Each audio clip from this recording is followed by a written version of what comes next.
You're watching Soccer Night in Detroit. Welcome. It's me, Hannah Crum, with two legends. Okay, me, Steve, and Mad Cat. And Mad Cat. This guy right here, every time you score, he has to play this song for you every time, every single time. David, he appears. I believe in Derek. Let's go. All right. Welcome to a special edition of the Musings where we break down the upcoming USL playoffs, which start this Saturday as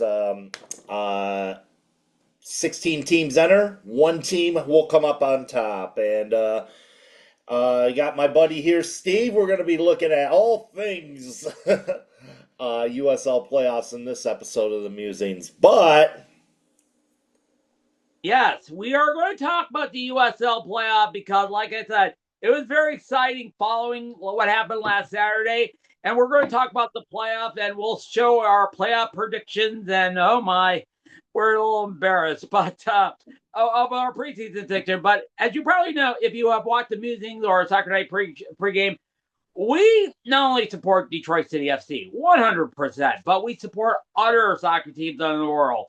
One team from our favorite teams because of local connections, local tie. I'm a supporter of Nottingham Forest because Trevor Francis, who played with Detroit Front, played there. You know what I mean? Became famous. You're a supporter of Manchester City, right? yes, and Trevor Francis also was a member of that club as well. I did not know that. Yes, he was. Now. Later years, yes. Yeah. And I'm a fan of St. Pauli from the German Bundesliga, and we've been fans because of cross connections, or we played in friendly like that. But the one team, and you should know this, and you should know it from Mad Cat's shirt, we both support Celtic FC.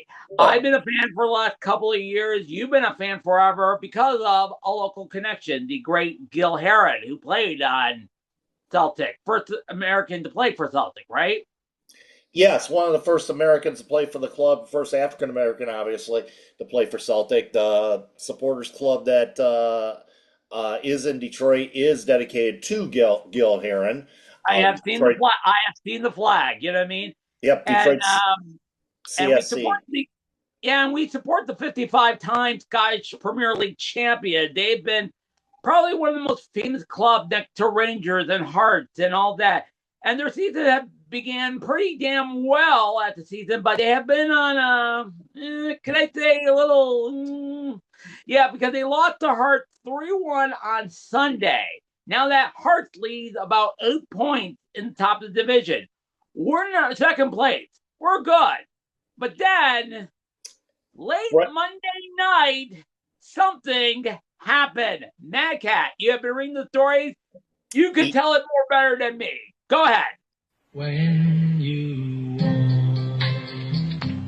walk through a storm,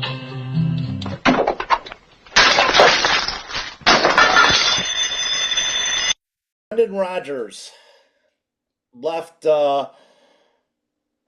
Celtic on Monday night. News came about 6:45 p.m. to be about 6:45 p.m. on Monday night, and apparently he was. It was quite all of a sudden because Celtic. Granted they had a couple losses to Dundee United and of course Hearts along the way, 8 points behind Hearts. And I'm thinking to myself, what the heck's going on there? Well, he left abruptly a few years back as well. But for a better job, obviously, the Leicester City job came to be. And then next thing you know, that became history. With that, I believe he did win I was going to say he did win the Premier League with them, or just... I think they did because I remember their memorable run, literally, a couple of years ago. But I think this is it's almost 10 years ago. Yeah, a while ago. So Martin O'Neill ended up taking over as the interim coach. He will be on the sideline today with them as They continue in Europa League play, and they will be taking on this afternoon Falkirk in the Europa League. But the thing was with Rodgers leaving Celtic, a lot of it has to do with the fact of not getting players that you want to stay competitive. I mean, they bowed out of the Champions League qualifications and to a team from Kazakhstan. Yeah. And they're currently dead last in the Champions League standing stage, group stage, whatever they call it these days. Yeah, and right now it's just the struggles are real. They haven't been getting the players that they needed, and Brendan Rodgers has been pretty much cash strapped as far as resources go to get some of these players. They let probably one of the most exciting football players in the world in Kyogo Furiashi. They let him go. They still have Dyson Maeda. Cameron Carter-Vickers, U.S. international, as you know, plays a lot with the U.S. national team. Has been injured, has suffered probably a devastating injury to him. I believe it was I want to say an Achilles. Oh my! I believe he may not be ready for the World Cup next year. No, he may not. And Oh then my! Alistair Johnston, Canadian international, just came back from a hamstring injury. He's out again with a possible another hamstring injury. Oh my! So Celtic has been, let's just say, fighting the injury bug a little bit with some of their star players. Needless to say, the board of Celtic, led by one, and I'm going to go there, led by one Dermot Desmond, have not been, shall we say, too generous with their money. Oh my! Yeah. Something like what's going on in Detroit with our contract situation with Terrence Kubel. Chris Illich is not going to pay the money. And we know that. Chris Illich is the most frugal sports owner in the city of Detroit right now. I know, not in all major leagues. You think he would sign Aiden Hutchinson to a 4-year deal? Yes.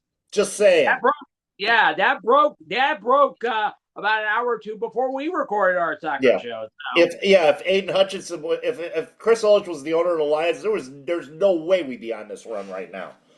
And everybody thought that William Clay Ford was the most frugal, not signing players and all that stuff. Sheila Ham comes in here and is like, "Hey, we'll sign you, we'll sign you, we'll sign you, we'll sign you, just so that we can stay competitive." And you're getting attention, and you're getting attention, and you're getting attention, and yeah, you know what I'm talking about. Yeah. Here's the deal, though. Desmond is the face of the board for Celtic. Oh. And the problem with Celtic right now is they don't pay money like the other top European clubs do. Say like a Real. Obviously, they're not going to pay like Manchester City does, or Real Madrid, or Liverpool, or Barcelona, or PSG. They're not going to spend that way. However, though, in order to stay competitive, and it's like he's doing it with Brendan Rodgers is doing it with bargain basement players. When you think about it, players like from the other league beyond the.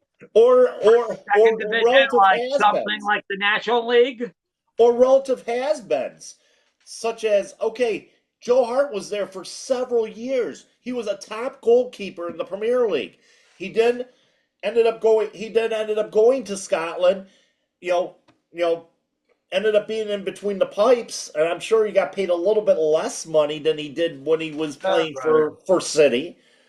And just to continue to play the game. Kasper Schmeichel, another great goaltender. Schmeichel, I believe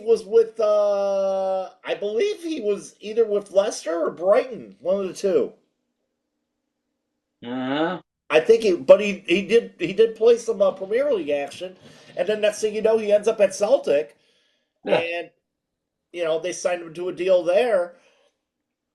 so that he could continue his career over there. I believe it was. I think it was Leicester that he was with, which was kind of odd, seeing as Brendan Rodgers was, Brendan Rodgers was with Leicester as well.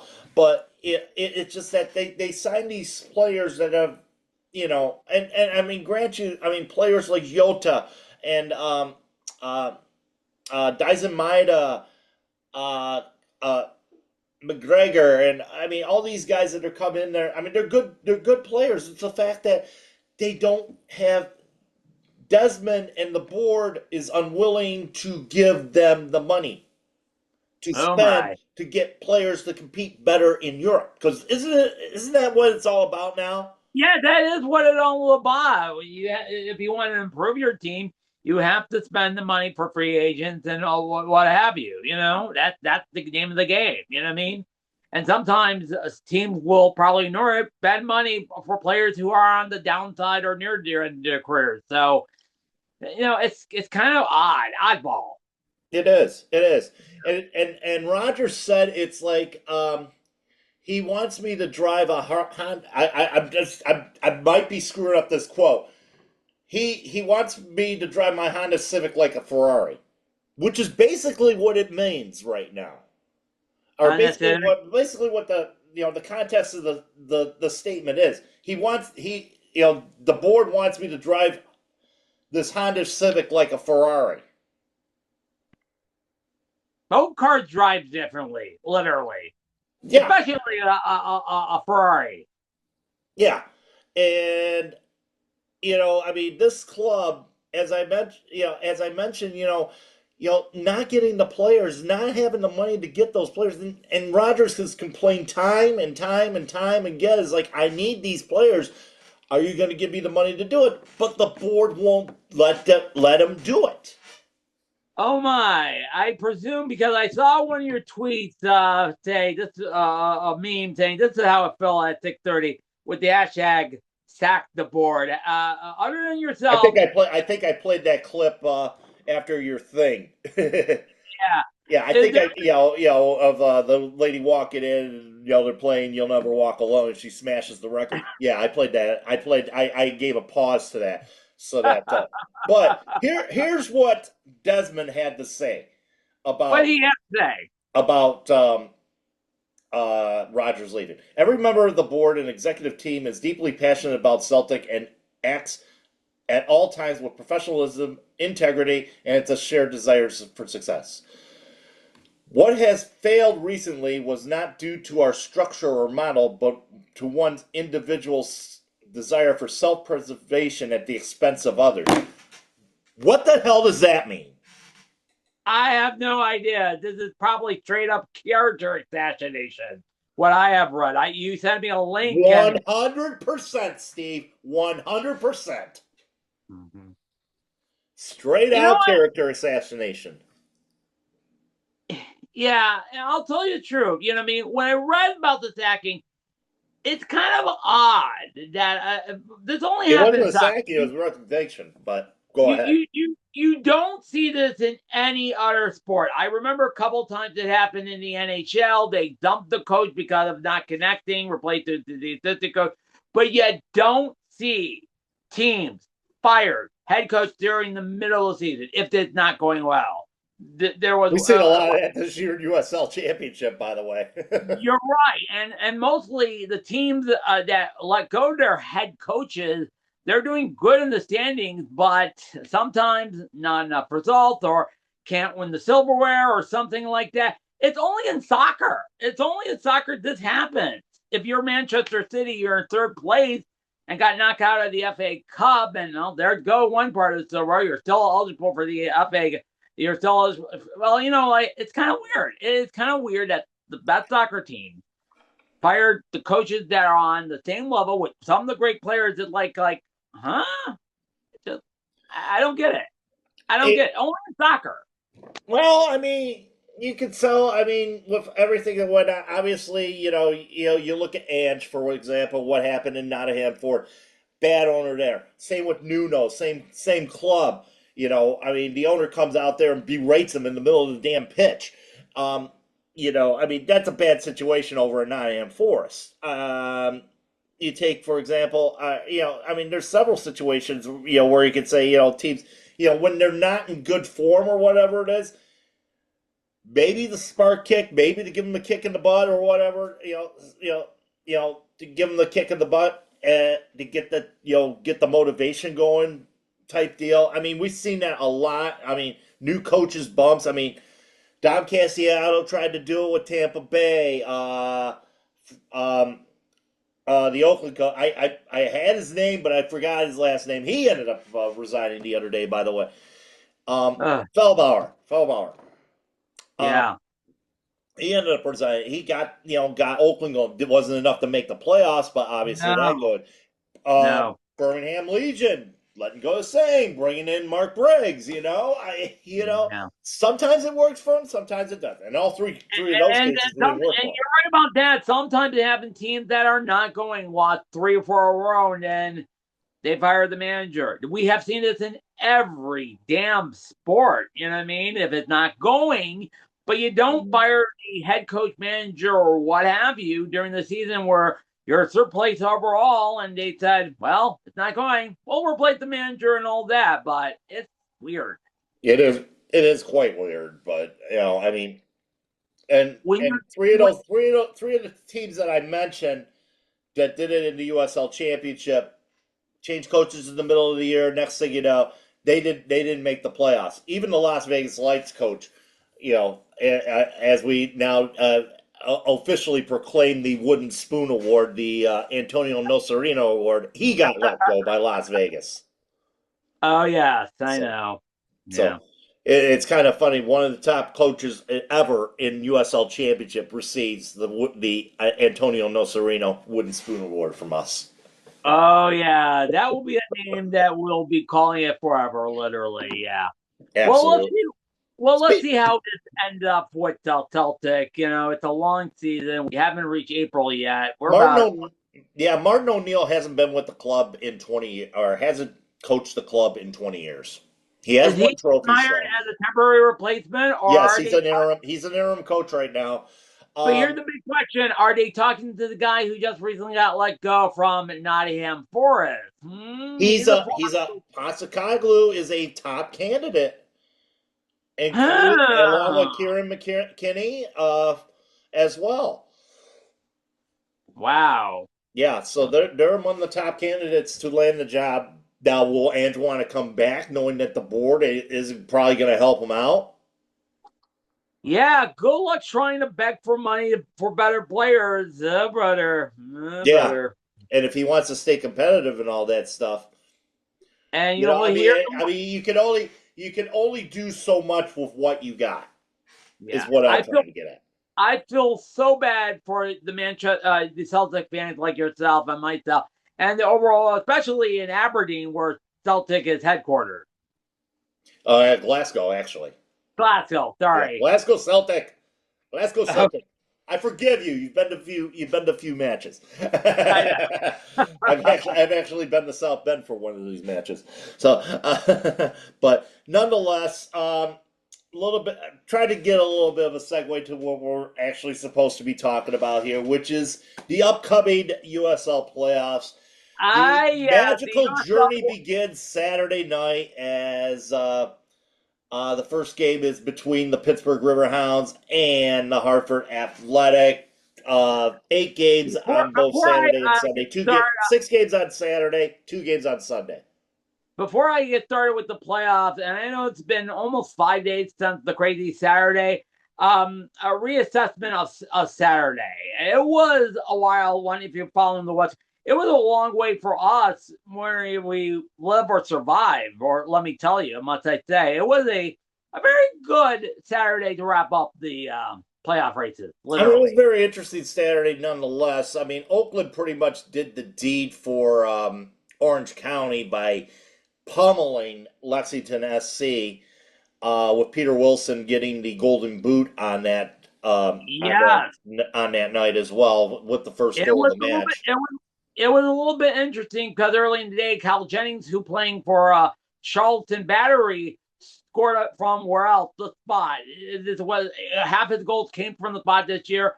But dude, Pete Wilson celebrated with his fans. Oh, well done. He got hot late, literally. Yes, he did, and that credit to Feldbauer. Moving, getting him motivated enough where he was able to,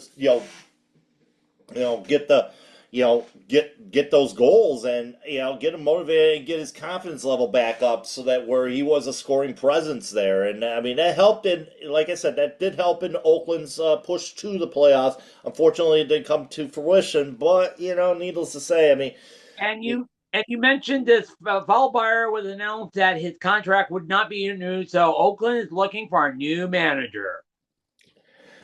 what is it, the fifth and or no sixth? I don't know. They've had a different manager every year since leaving Nisa. Okay. By the way, speaking of which, do you think they're going to be back at the Oakland Coliseum, by the way? Yes, At yeah. that? Yes, yeah. Okay, that's good. Okay. Yeah, they're going to be back until they get the new stadium built. I know. Yeah, they're looking for the new stadium. Like I said in my eulogy or obituary, I think the Oakland Coliseum is cursed, literally. Hey, Raiders won 3 Super Bowls. The Raiders won a couple Super Bowls from there. I remember a team from the 1970s that won 3 World Series in a row. And now they're both in Las Vegas. Sacramento right now. Speaking Oh, yeah. of which, let's go to the Western Conference. All right, let's talk about the playoff preview. It all begins Saturday. So, yes, let's do you start think off we're with the gonna start at Western. the East or the West?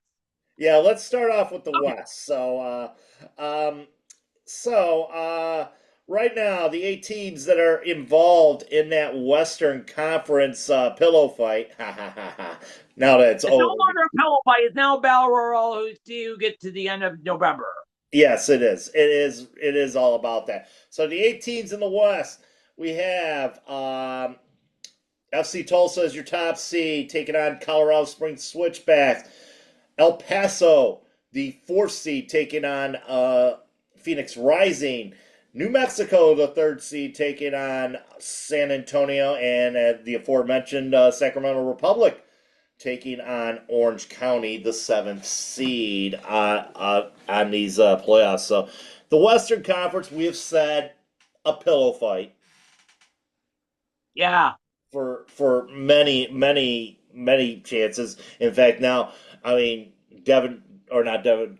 Mike Watts officially proclaimed it the Great Western Pillow Fight. But the thing is, with the Western Conference, the last 4 champions of the USL have come from there.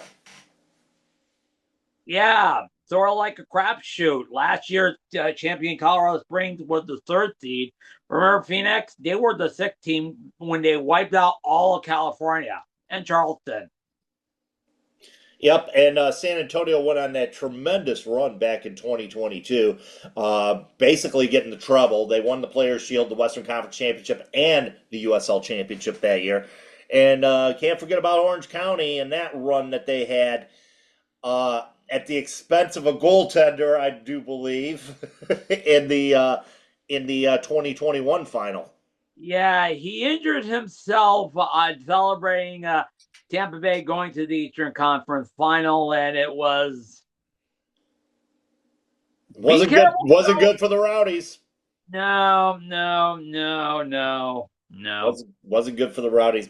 But No. as I mentioned, the last 4 seasons, a Western Conference team has advanced and won the USL Championship. Will it be the case this season? Let's break it down. Let's break it down by pods, basically. So, let's see here.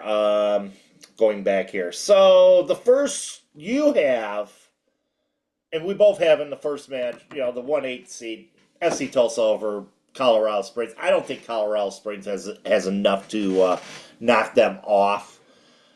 I don't think so. This Tulsa team is very good. They went on an unbeaten streak of 13 games before they are losing. Ever since then, they have maintained their focus, and that surprised everybody. Like I said, I would not be surprised if the Tulsa coach is nominated for Manager of the Year. So Absolutely. Yeah, Ryan Spencer has done a fantastic job. And the thing is, with FC Tulsa, they have won their games coming from a deficit, and Oh, that's the thing about they can come back from being down, say like 2-0 or whatever, and actually come back and win the match. So their intangible is their, I would say, their in intuitiveness of playing 90 minutes of football. hmm yeah. And don't forget, we mentioned the stat 2 weeks ago during the bottom half. The team that were fighting for the playoff won 4 or 5 straight games in the playoff chase. So that will be interesting for the bottom half. So Absolutely, absolutely. So we defer though in the 4-5 matchup. okay. We think that you're thinking that Phoenix Rising would move on against. Now, Phoenix Rising is one of those teams that I mean, we've seen it. I mean, they would blow a 3-goal lead, or they would come back from a 3-goal lead, or 2-goal lead, I should say. Well, I will say this match will be very, very competitive, literally. And I would not be surprised if one of the first games that go to your extra time or penalty kick shootout. That could speak well though. El Paso though, I mean, this is a team. It was close to the bottom last year, and they find themselves hosting a playoff game. One of the surprise clubs in the Western Conference this year has had a really great campaign, and I think they might have enough. I mean, especially being in Southwest University Park, playing against them. But I wouldn't discount Phoenix in any other way than that. I mean, looking at El Paso, we'll go to the FOT mob as far as their stats go real quick here. But El Paso is a team that they can sneak up on you. They can sneak up on anybody as far as that goes. You look at let's see, Cavillo. He's had 4 goals on the year. Sordo's got 3 goals. Armando Moreno, 10 goals on the year for El Paso Locomotive. And I mean, it's not a flashy team, shall we say? It's a gritty team, more or less. And they could probably make some waves in this contest. Probably so. So that's why I had them pretty much. I mean, like I said, I'm not gonna do spoiler alert here as far as that goes, but I mean, but we defer on that one. That's the only one we defer on the Western Conference. Taking a look at the bottom half of that bracket, though, yeah, we're basically the same here as far as our picks go. New Mexico United, Greg Hurst and those guys taking on San Antonio FC. We don't know what San Antonio FC. Oh, by the way, the corpse known as Juan Agudelo, Yeah. has announced his retirement. Oh, yes. I saw something on social media. He penned a very good letter, a Dear Football letter. You got to see it. It's on the San Antonio socials. But yeah. Yeah, Juan Agudelo, former U.S. international, and we were told Okay. that he would be a threat. Has he ever scored against Detroit City FC? I don't think so. Were we lied to then? Probably were lied to. Shout out Neil Rule. Yeah. But anyway, no. But San Antonio, I mean, definitely far removed. They finally got back into the groove, getting into the playoffs and earning the 6th seed in the Western Conference. But New Mexico United, they've had a very strong. I mean, this could be a team that could surprise a lot of people in the West, if you ask me. That game will be happening. I believe that's a Sunday game in the Late game. Yeah, the late game on Sunday night. No. I'm sorry. That's the next game we'll be talking about. Will be happening on Sunday night. But yeah, New Mexico. It's just they've They were tops in the West last year, top seed in the West last year. Fell to the Las Vegas Lights in the conference semifinal. Mm-hmm. But yeah, this is a team that can make some ways as far as that goes. Let's see here. Looking at the stats here, Makwela Kaylee, the highest rated player, at 7.1. Greg Hurst has 7 goals on the year, as I mentioned. Taylor Maples, another. Akale is also the top contributor as far as between with assists, or top playmaker. I should say playmaker, not top playmaker of the club. 6 assists on the year. They average 10th in thought mob rating, and they average 1.5 goals a match. I know. So, they are probably one of the team. Like I said, I think this is a team that could, they could make waves. But like it's, you look at the next matchup here that we got here, and we both agree on this one. This, in spite of Orange County's best effort, you're not going to beat this Sacramento team. And they don't want to go out 2 years in a row. Last year, Sacramento, which was coached by Mark Bridge, would turn out to be his last game, was shocked by the Las Vegas Lights last year. And I'll tell you, Neil Collins, who is the current head coach of Sacramento, don't want to do that again. Absolutely not. Obviously we know the exploits of one, Russell Cicerone. Like I said, we know the exploits of him. He didn't play as much. I think he would. Let's see. I'm looking at the last starting 11 that they played. I don't see Cicerone in the lineup in that one. He's been hobbled a little bit, but he is the best player on their team. He's had 8 goals this year. Pirano with 6, Juan Herrera with 5, and best goalkeeper in the one of the best goalkeepers in the league, Danny Vitiello. And I think, I honestly think that this team could do that. Orange County, on the other hand, this is Zubak and Traeger. They have, Zubak with 11 goals this year. Benalsikar with 4 goals, and Haggart with 3. He's also tops in assists as well, along with 8 goals. So top contributor or top contributing performer for that team for sure. But Eden Zubak, 27 years old, almost a 7 rating on the FOTMob. But Hedgart is their best player according to FOTMob. 7.29 rating. He's only had 3 goals this year, but for a left winger, he does facilitate well. So it'll be interesting to see. I see that Sacramento probably will have the better advantage of it. Of course, being at home and all that stuff. So it's pretty much, when you look at the whole team's hold serve here for the most part, except your pick of Phoenix there in the West. I know. Hey, upset could happen, literally. Anything can happen. Anything. I know. Anything can happen. So, let's just So now we're gonna hop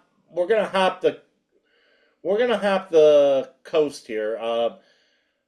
We're gonna go off to the other side of the coast, because the Eastern Conference. The Eastern Conference. We'll start with the bottom half, of course. Okay. We'll start with the bottom half, and we'll start at the very bottom. What can you say about this Charleston Battery team? I think, the Charleston Battery team are just, I'll say right now, fully loaded on offense and defense. You got Torres on defense. He finished second in the Golden Playmaker. You don't forget MD Meyer, then Miguel Jennings. There are 4, especially Jennings from the spot. They're going to be an unstoppable team in this playoff, literally. They get the rematch, so to speak, against Rhode Island. Rhode Island toppled them last year in the Eastern Conference Final Yeah, at you Patriots remember Point. that was one of the most shocking results. Rhode Island in the bottom half almost won the title. If it wasn't for one great match from Colorado Springs, and they have to be on. Hopefully, get some lucky from Dequa or JJ Johnson and Koki Vegas. I wouldn't discount him as well. It Koki could be Vegas, one of the top, one of the top keepers in the league, and of course, yeah, your friend and mine, Maxi Rodriguez. Macedonio Rodriguez. He hasn't been playing. I haven't seen him. I think he was another sub the other night. Yeah, he was substitute last game. Yeah, he was a sub last game, but he hasn't. You know what? Be careful what you wish for as far as that goes. And we're not talking as Detroit City supporters when we speak that. So We're talking analysts here, please. yes, Analysts in a YouTube soccer show. You know what I mean? But do you think Rhode Island have a chance to pull off the upset again? Maybe. I don't see it that way. Oh, okay. Neither do you. I obviously. I know. According to my predictions, we're going to show you the full prediction. How about this one? North Carolina against Loudoun United. One of the surprise, and we're going to look at our Eastern predictions. Oh my surprise! Yeah. This is a matchup in which here let's see. We'll go back to that. This is a matchup that occurred last week. North Carolina coming away with the victory last week in that contest, and thus ended up getting the home field advantage of that one. But in the head to head between the two teams this year, let's see, between the two teams this year. So North Carolina, it's been 1-1-1. Loudon won the first match on the 15th. Down on the road at Cary, North Carolina. The second match went to penalties. That was in the Jägermeister Cup. North Carolina come away with the victory there in penalties. And then just last week, the 1-0 victory at Segra Field. Okay. So in the head-to-head, and we didn't do too much head-to-head on the Western Conference. I think we're going to start doing it more here. But this is a 1-1-1. So this is like this is like a rubber match. So 1-1-1. Even though Carolina has had the advantage in both of those games, should it come down to a shootout? Let's see. Should it come down to a shootout, right? I don't think it's going to come down to a shootout, personally.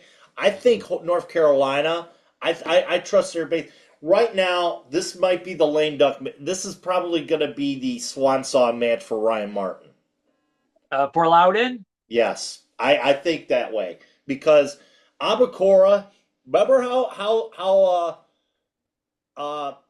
he started hot. He had the great start on the year. He was on fire. He's ever since the first half, he's fallen off a bit. And I think it's showing with Loudoun as well, because when your top goal scorer is not putting in the and we'll talk about this later about City. When your top goal scorer is not putting the ball in the net, it affects you. Yeah, it does. It really does. Yeah.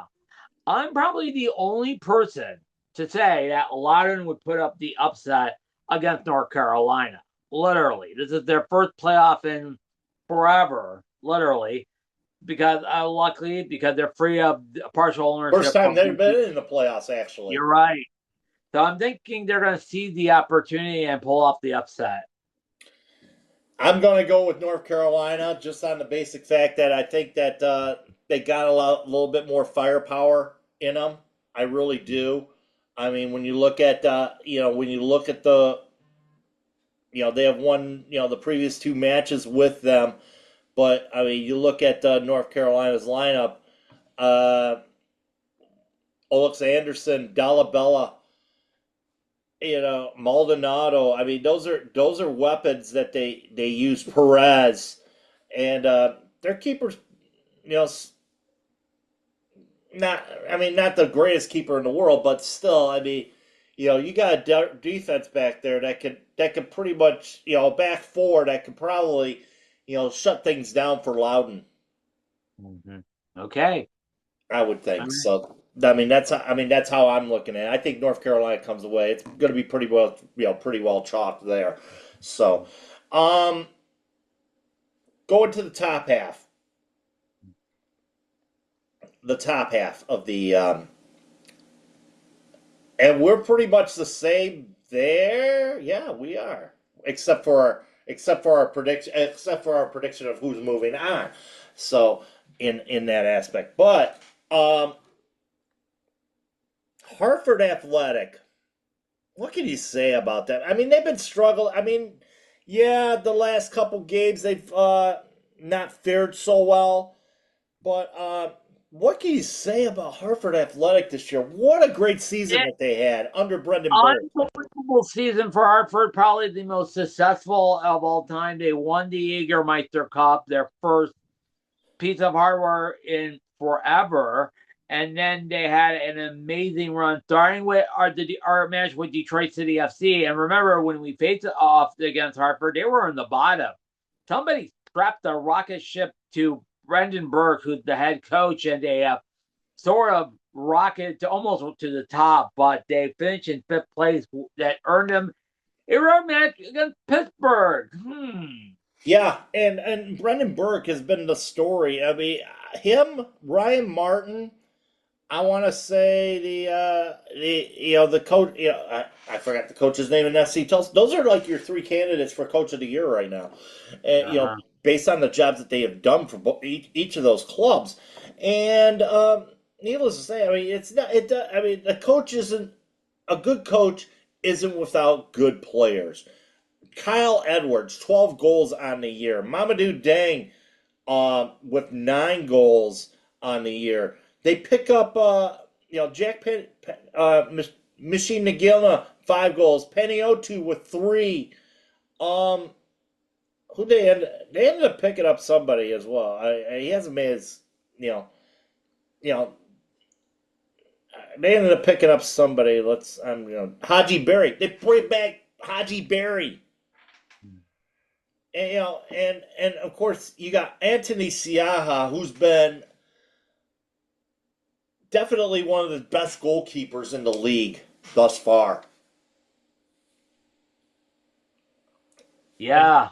And I think that, this is a team, that's, if anybody's got destiny written all over them, this is the team that could be. They've beaten some upstarts. They may not have beaten the big boys, but but this could be a team that could surprise somebody. They've won cups. They've done well in the one and done situation. So this could be a team that could surprise a lot of people going forward and could be the darling of these playoffs, much like Rhode Island was last year. Yeah, you're right about that. That's So, going to be one tough out, man. and of course, we know what's going on with Pittsburgh. Obviously, the situation with, it seemed like after though, Bob Lilly went on administrative leave, that team started to, pick up the pace a little bit and actually got a little bit better. And they managed to get the 4th seed, which was, earlier in the year, we didn't think that, it's Lily Ball, they'll come back and all that stuff. We didn't even think they would make even, a top 4 seed at this point. I know. But, yeah, and let's hope that this game is well played, clean, and no insult, because remember, this is the first game they faced that's on the Danny Griffin incident, yeah. Yeah. Let's hope cooler heads prevail. I think Hartford's got a chip on their shoulder. That's the reason why I picked them in this game. I think they got a little bit of a chip on their shoulder, and they want to do it on the pitch. and silence those at Highmark Stadium Saturday night. I really do. They have the momentum after a really great run of play. It's going to the Jägermeister Cup. So Absolutely. Even though the form in the last couple weeks has not been the greatest, they lost it to. But then again, you lose to Tampa Bay. That was that was not a good loss there. But you lose to the top seed, I know. the best team in the league right now. So I mean, Speaking of the best team in the league, here we go. Yeah, There we here we go. go. We'll dive deep dive on Saturday, but holy crap! If you were listening to the USL show, they were making a Or pretty USL All arraignment. Access. USL All Access just said, I'm not even worried about this game. We both know the struggles that have been going on all year long with Detroit City SC. Yeah, from injuries to behind the scene replacement. We still don't have a sports information director. Behind the scenes turmoil, players Yeah. being injured. When we went to the owners' meeting back in March, the expectations were really high for this team. Mm-hmm. Yeah. And we'll see that in the predictions. We'll bring that up coming up. The expectations were very high for this team, and that being top 4 position, hosting a playoff game, possibly winning that playoff game. Right now, we don't know what to expect with Detroit City. Is this going to be the team that's going to be making the miracle like they did in Pittsburgh 2 years ago, or are we going to say same old against Louisville? I will be my diplomatic position. I wish Detroit City would win the game like a Pittsburgh Miracle, but I don't see any miracles because Louisville, I hate to say it, too damn freaking good. Literally. Record at Lynn Family Stadium for Detroit City SC, 0-0-5. I know. Kind of frustrating. It's a house of horrors there. This matchup is like the soccer version of all those years when Detroit Lions didn't beat the Washington football team in Washington. Or the fact that, same with, Liverpool, their dominance of Manchester City. How Manchester City could never win at Anfield. Oh, my. Yeah. Don't forget, you got the Golden Glove winner. Who was that guy? Damian Loss. Yes, best in the league. Philip Goodrum. Sean Tosh. So good luck scoring against him, but oh my God. Louisville's just loaded. They're 5 deep on everybody, it seems like, with that squad. I know. But will it translate into a third star for them? Well, as we are looking further, let's go further. So right now you have them going to, and of course, let's look even further. You have them going to the Eastern Conference semifinals. Yeah, or the Eastern Conference final against Charleston. Or Eastern Conference final. You have them going to the Eastern Conference final. I do not. Oh my. I do not. All right, who do you have for their Eastern Conference? I got Hartford going. What? I got Hartford going. Oh, yeah. Why? I have to ask. I think they have the tendency. I think they do have that tendency, and they proved it during the Cup, the Jägermeister Cup. They could play. Brendan Burke can, get these guys motivated for a one-and-done situation. I really do. And they have the firepower to do it. They have the goalkeeping to do it. They have the defense to do it. They could probably steal one, which nobody did this year at Lynn Family Stadium. If anybody has a chance to do it, I have that gut feeling it's going to be the Hartford Athletic. Okay. Much in the way of Rhode Island last year. Yeah, I would probably disagree with you. I think the team would do it against Charleston Battery because they have two the top scorer, MD Myers and Cal Jennings. And don't forget Juan Torres on the defense. The Quick, quarterback. yeah, going into So, that Final Four, our Final yeah, Four prediction. you're Okay, so right. you have Charleston Battery taking on Blue um, City. Lou City. Hmm.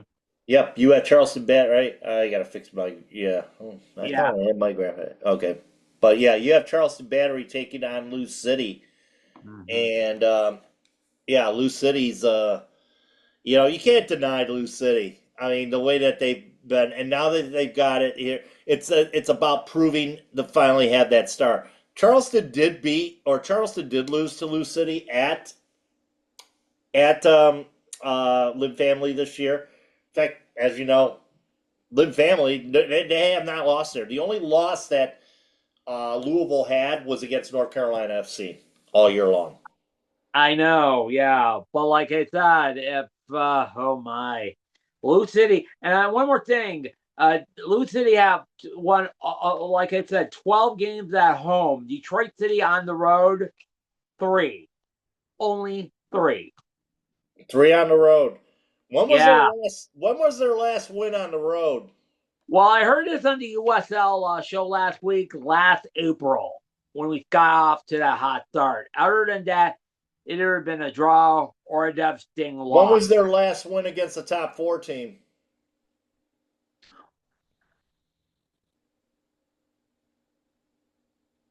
I would say against North Carolina FC. Yep. Yeah, That was their only win against a top four team. I know. We drew against Not going. Pittsburgh, lost both games against Charleston, lost both games against Louisville. Okay. Or Let's get to or did yeah. we? Or I think no, we drew against Charleston. I'm sorry, we drew at Patriots Point. I'm sorry. I know. Let's get to our Western Conference prediction, and I'll give you mine first. Honestly, I don't see any team other than Sacramento stand up to Tulsa. They're just too good after that surprising run. Yeah, yeah. I don't think Tulsa is just Tulsa's just a great. Tulsa's.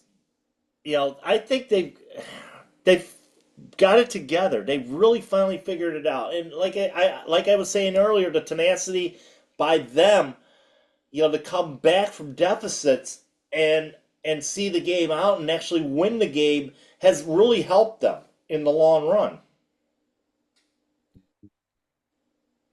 Yeah. So, I mean, I cannot see them. And I mean, yeah, don't blame us for going chalk here, but I think we both, we obviously both think that Tulsa can, make it to the final. I mean, they won't be hosting the final. So, well, I think they'll be hosting. I think they'll be hosting the final. Uh huh. Personally, you have them going to Patriots Point. Uh huh. You're yeah. And I think Tulsa could win the cup. You said Tulsa over Hartford. I'll say Tulsa over Charleston. Yep, I'm sticking with Hartford. I think they're gonna be making. I think they're gonna make that Rhode Island run type deal, but as much as we belittle the Western Conference on teams that don't want to play, that don't want to be there, don't want to, give the effort and all that stuff. They have produced the last four winners, and I don't see it changing anytime soon. And No, without I really Louisville, and I think without Louisville in there, do. Mm-hmm. I honestly, even with Louisville in there, Louisville played San Antonio back in 2022, and they still didn't finish the job. Nope. Nope. Nope. So, Nope. I mean, FC Tulsa, you got them going to Patriots Point and winning. I've got FC Tulsa hosting and beating Hartford Athletic at One Oak Stadium on that god for awful baseball field that they have there. I know. Wish they had a sort of pitch because New Mexico, would they also play in a baseball field? They make it to make sure it's a properly played pitch. No ballpark mound, no lines like that. A proper pitch. So, Yeah, I think FC Tulsa was where Matty Lewis injured himself a couple years back, if I remember correctly, back in 2021. I remember that really well. That was Yeah, devastating. I And know. I think we lost Devin Amu. I think we lost Mensa for a bit of time too, but that was at Indy. I know. I know. So, Well, let's hope our predictions are a lot better than our predictions at the start of March. Oh my God. I'm so embarrassed to see at least this. I got the top two right in the East. Yeah, you're right. Yeah, because remember we focused on the Eastern Conference. We didn't do a Western Conference prediction, but yeah, you're right. You got the top two down pat. I got Louisville number one all the way. You can't, But Yeah, look at the bottom. We said it would be Loudoun, Hartford, Miami. Loudon, Hartford, North Carolina. The Yeah, only and one out of those four we got right that were sitting on the bottom, and yeah, we had them above Miami. and we had them above. We both had them above the final spot in the East, and that was Miami. Yeah, we oversold them too much. And we literally undersold North Yeah, Carolina. we totally undersold. We totally undersold those four teams, right, or those three teams right there. I know. We never expected Loudoun would do a hot start like that. North Carolina, they slowly improve up the standing, beating every team left to right. I think And we both Hartford, had them as the last team looking in. yeah. We also sold, we were correct, but we oversold Detroit City. You had them third, I had them fourth. You Oh had them my, third. I thought we both. I think we both had them fourth. yeah, Yeah, I'm we looking at both my had them fourth. We had them Yeah, down. I'm looking at my computer. I'm looking at my computer screen, so I can't go back. So Yeah. using the phone to do. But yeah, we oversold them. I thought they would have a rematch against. But man, that's what happened. You barely in the playoffs. So yeah, we Yeah. oversold Tampa Bay as well. Literally. And the Indy 11. And the Yeah, Berlin literally. Legion. Who would have thought with Yeah. all those stars that they had, that they would end up getting the wooden spoon? Yeah, and we thought that Danny Trejo and Ron Adamas, then they started off a bad day. One of the players was a little bit injured, so and then the head coach changed it. Never recovered. Never recovered. Never recovered, and they ended up winning the Antonio Nocerino wooden spoon because of it. I know. Do we have to wait for another thunderstorm warning to take the bark and make it a spoon? That's how the Wonder Bat was created in that episode of The Simpsons, which is now in the Baseball Hall of Fame. But I mean, that was just a terrible thing. I mean, Pittsburgh, we didn't think was a top four team. They ended up being a top four team. Rhode Island, we were thinking was going to be a top four team. They're eight. I'll They're tell you, sure. seven. I'll tell you, sure. I oversold Rhode Island too. I thought they would build up their mention from their final appearance last year, and I thought they would stun everybody being number two. Oh my! Yeah. I mean, the only ones I got right were Charleston and Lou City. The only seed I got right is Louisville because they're on brand, literally. Yep. Both Charleston and Louisville were on brand for me because clearly those are the top two teams in the USL Championship to beat Yeah. by far, and they proved it all year long. Louisville's home record unblemished. Well, I mean a couple draw. I mean a couple. I would say unblemished. They're undefeated at home. Charleston only one loss at home. Who was it to? Charleston won on North Carolina. Nope. Who? Lou City. Oh my! Yep. That was their only loss at home. Wow. So yeah, needless to say, they are the class of the league. I mean, those two, together, they are the class of the league. Now, will it remain to be seen if they get the star or not? Time will That's another tell. question. Time will tell. Like the Don King character in Rocky 5 would said, we will only do it on the pitch. Only do it on the pitch, not at the bar, on the street, on the pitch. And they're going to do it They have a beginning lot of to prove, Saturday. and I've always said about Louisville, winning those accolades in the regular season are good. Don't mean a thing if you don't got that star. Or don't mean a thing if you ain't got that ring either. Because I think there's Yeah, there's I rings agree that come with you, along man. with it as well. I agree with you, man. Well, the playoffs will begin this Saturday. I know the Golato channel have the DCFC Louisville game. Five of the 8 are on ESPN Plus. A couple of them are on the CBS Sports Network. Both So, Sunday and games are on CBS Sports Network. you're right. And don't forget, when we get to Conference Saturday, Championship Saturday, both games will also be on CBS Sports Network, with the big game being on CBS Maine. That is right. That is right. And here's the November good news. 22nd. Yes, and here's the good news. If Charleston or Tulsa are in the final, it will be at a more respectable time. Remember, the game will begin at 12 o'clock noon. Remember last year's final started at 10 o'clock Mountain. Yeah. And there, I think, Tulsa's a central time zone, so it'd be a respectable start. I could deal with an 11 o'clock start if I I was in know. Tulsa. Yeah, if we were a fan of Colorado things, imagine if we would said, "Do we have a game at 10 a.m.?" Oh my God! Oh my And God! they came out in force. They sold that place out. They sold out At Widener 10 in Field the for that one. morning. At 10 in the morning. Yep. They But did. here's the ridiculous scenario. What if Sacramento somehow reached the finals and faced on a lower tier team? The final would begin at 9 a.m. in the morning. Bring those cappuccinos out. I know. But hey, if this final worked out, respectful. 12 noon East, 11 o'clock Central. So Yeah.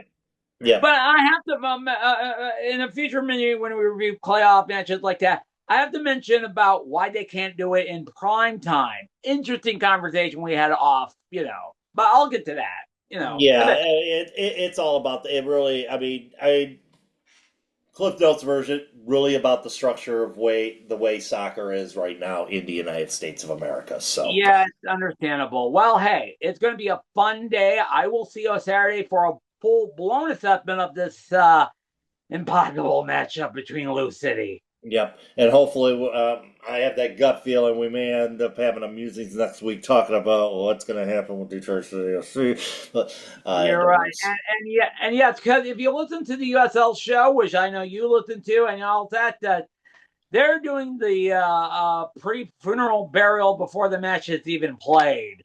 It's sort of like the episode of kind Homer of like versus. what we have, kind of like what we did. It's sort of like the old Simpson episode where Homer had to face off the heavyweight champ, a Mike Tyson-like character, and the logo was his glove hitting his face. So, Yeah, just basically it. So hopefully okay. for a good result. Hoping for a good result, obviously on Saturday. As far as our boys go, we shall see which will happen. But we will see you Saturday for Saturday night in Detroit from the clubhouse as we break this down. The 1-8 game between Detroit City FC and the Juggernauts, Lou City FC from Lynn Family Stadium. So it's been a fun preview, and we will talk again on Saturday, sir. I will see you then. Be kind to each other, and don't forget, standard time, go back on Saturday. Oh yeah, that's the best thing about it. We fall back on Saturday, so we have I know. another hour. So we have another hour to how they say it, water down Right? our sorrows.